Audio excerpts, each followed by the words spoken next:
আসসালামু আলাইকুম। ইসলামে বলা হয় যে নারীদের অধিকার পর্দার মাধ্যমে খর্ব করা হয়। আপনাদেরকে একটা উদাহরণ দিই। একজন সাহাবা সাহাবা ছিলেন, সাহাবী যার নাম ছিল হচ্ছে আম্মাজান নুসাইবা। ওনার পুরো নাম ছিল উম্মে আম্মারা রাদিয়াল্লাহু আনহা। তা উনি উহুদের যুদ্ধের সময় সাহাবীদেরকে পানি দেওয়া, সেবা যত্ন এই কাজে নিযুক্ত ছিলেন। কিন্তু যখন দেখলেন যে রাসূলুল্লাহ সাল্লাল্লাহু আলাইহি ওয়াসাল্লাম আক্রান্ত হয়েছে এবং মুসলমানরা আক্রান্ত হচ্ছে, তখন তিনি রাসূলুল্লাহ সাল্লাল্লাহু আলাইহি ওয়াসাল্লামের পাশে এমনভাবে ঢাল হয়ে দাঁড়াইছিলেন যে রাসূলুল্লাহ সাল্লাল্লাহু আলাইহি ওয়াসাল্লাম পরবর্তীতে বলছিলেন যে আমি যখন ডানে তাকাইছি এবং বামে তাকাইছি শুধু মুসাইবাকে দেখছি। তাহলে ইসলামের নারীদেরকে যুদ্ধ করার পারমিশন কোন দিছে, নষ্টামি করার পারমিশন দেয়নি।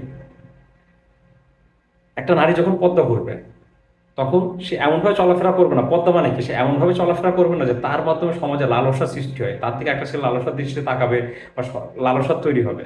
আবার ছেলেদেরকে বলছে যে সেই ছেলে এমনভাবে চলাফেরা করবে, নিজের নজরকে সংযত রাখবে যেন সে অন্য মেয়েদের দিকে কুদৃষ্টিতে না তাকায়। এইটাই তো স্বাভাবিক ব্যাপার। এখন যারা আপনারা এটাকে নারী স্বাধীনতা খর্ব করার কথা বলেন, তো ইসলামে যুদ্ধ করতে বসে, ডাক্তার হইতে বসে, কত কিছু রসলাম তো ওই সময় করে গেছে। তা আপনি ডাক্তার হন না, ইঞ্জিনিয়ার হন, তাহলে তো আপনি মানুষ হিসেবে সমাজে প্রতিষ্ঠিত হইতে পারবেন। আপনি যদি পেট বের করে ঘুরে বেড়ান, তার ফলে সমাজের কি উপকার হলো?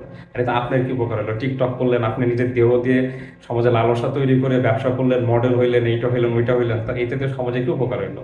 আর এখন ওই যে নারীদেরকে সংসদে নিয়ে হচ্ছে, নারীদেরকে সংসদ সদস্য দেখায় হচ্ছে কি করা লাগবে, যে নারী অধিকার দেখানো লাগবে। এর জন্য দেখা যাচ্ছে আগের মহিলা লীগ ছিল, এখন হচ্ছে মহিলা দল। তো দেখবেন ধাড়ি ধাড়ি মহিলারা এই যে বেপর্দায় ঘুরে বেড়ায়। আমার রাজনীতি আসল টার্গেট না, আমার আসল টার্গেট বেপর্দায়। আপনি জামাত করেন, আওয়ামী লীগ করেন, বিএনপি করেন, এটা বড় বিষয় না।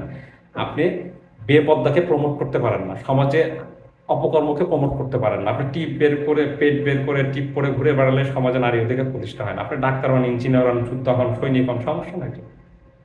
এভাবে নিজেকে প্রতিষ্ঠা করেন, কিন্তু সমাজে পতিতাবৃত্তি ছড়িয়ে দিয়েন না।